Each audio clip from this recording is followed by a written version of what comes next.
What is it about his music that resonates with you the most? Because he speaks about love and he's from the ghetto. He could have talked about guns. He could have talked about drugs. He could have talked about slapping women and, you know, treating them like they're not the most important thing in the world.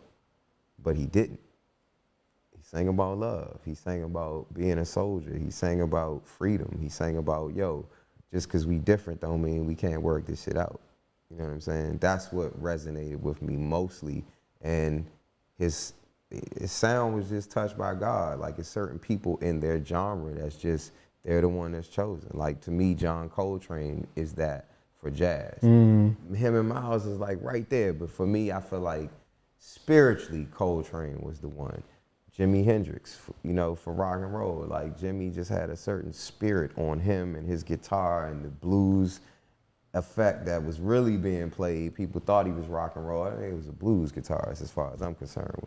But Bob, for me, was like that one person that when I heard him, like, I think maybe 17 or 18, maybe even 19 years old, and it was just like, yo, grabbed you. What is this dude doing?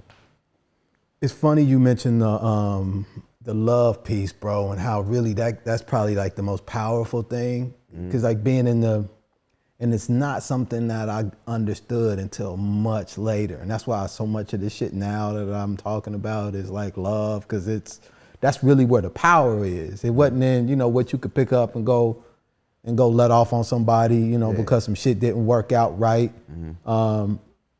It's just, now all of that, and we have, at least at that time and in that moment, there is a perceived justification for responding in that way.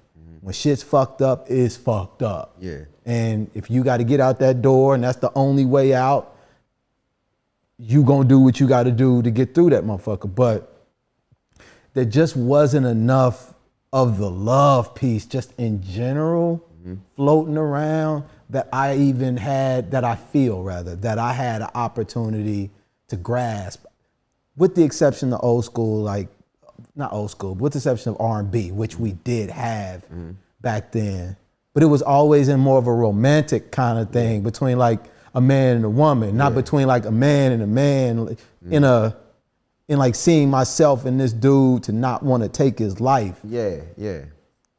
And Bob, I think, connects to that in that way. It wasn't a romantic love. It was Like a brotherly love. A brotherly You know love. what I'm saying? A love for humanity.